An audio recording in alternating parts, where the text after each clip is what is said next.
What's up, Chicago Pinball Expo? Thank you for joining us again here on the Stern Pinball stage. I am joined by two wonderful gentlemen, my two beautiful bosses, Gary Stern and Seth Davis.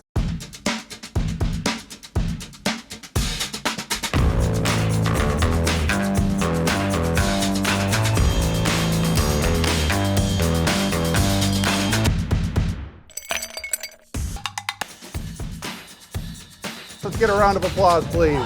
Thank you, guys. Thank you. Thank you, Jack. All right. So I thought I'd ask Seth some questions. Oh, He's got okay. this whole thing planned. But Seth, how long ago was it that you joined us?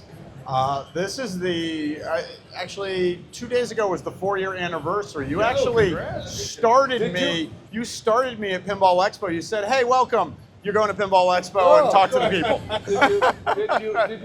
Did you get the 4-year watch? I did not. No? What is the 4-year watch? No, we'll get you a 5-year watch if you make it 5 years. Did I interview you guys that year? Was that both of you on stage? Was I that don't 2 years know. ago? It might have been 3. I don't know. I'm 80 years old. I don't remember things. I remember being like first week and I'm up on stage answering questions. So since you've been here, what have you learned about Stern and about pinball? I've learned a ton about pinball, I can tell you that. Look around you. It's a super passionate fan base that really loves games. And I mean, just in the 4 years I've been here, I've seen it grow tremendously in terms of the people that have come in. I mean, just at this expo, I've talked to probably, 75% of the people I've talked to are in pinball 4 years or less, right? They're new to pinball. We got a lot of people who've been here for a long time that I've gotten to meet, and then we have a bunch of new people that have come in because it's just that much fun. So this is an indication. He comes up with a serious answer. I'm sort of just acting around up here. And Let me do the interview, serious. Gary. What are you doing, Wait. I might have more to ask. Okay, you go ahead for a while now. Jack, how do you like being with Sega Pinball? Stern Pinball, whoever we are. I'm tired. Go ahead.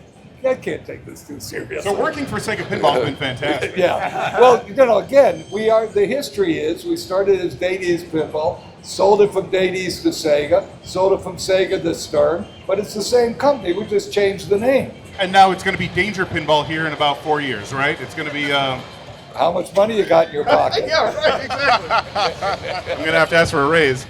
Seth was talking about like the sort of growth he was seeing here. Why don't you talk a little bit about the tour that we just had at Stern Pinball today?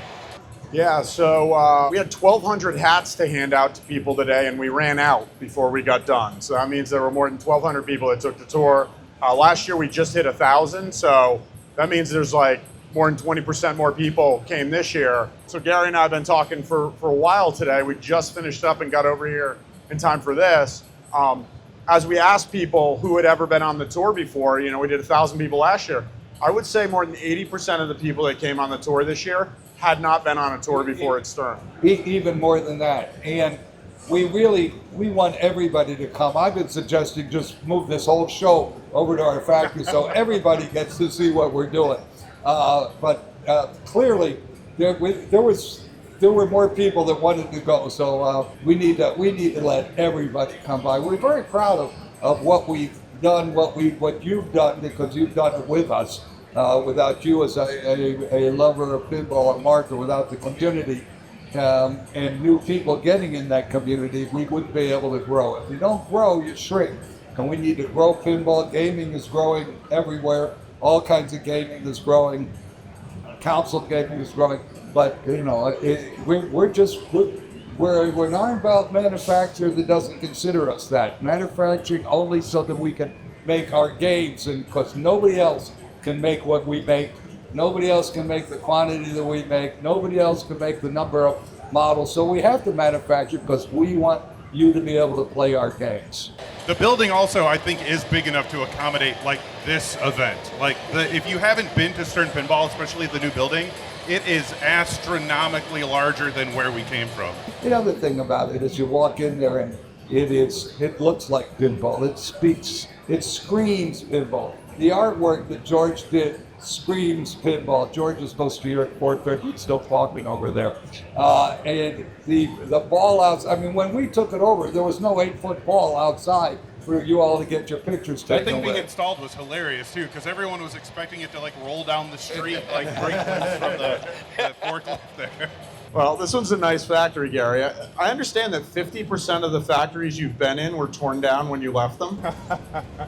Less than 50%. Two of the buildings that we were able to occupy one way or another, and in some cases occupy.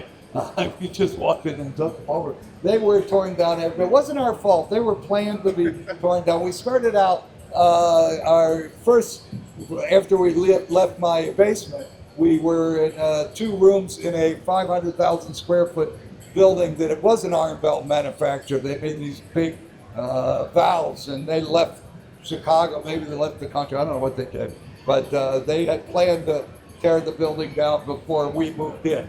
After we moved out, they decided, yeah, we'll tear it down. Oh, right. So what it is you actually like to select condemned buildings for your factory. It wasn't that. This building is not. No, the building we're in now is unlike anything. It is a factory that can scale up, unlike anybody's ever had in pinball. And if somebody, I say this, if somebody from a GE or Ford came in to our other factories, they say these are garage shops. And everything. This is the only factory that's ever been in pinball. And I was at Williams on Fillmore. I was at Williams on California Avenue. This is the only factory somebody from a GE or Ford would come in and say, this is a factory. This thing is really a factory. But that's just because we need to have that to make our games. Nobody else, if nobody else has a factory like that, nobody else can make our games. We are first and foremost game designers. The game is the most important thing. We walk it off. We walk it off.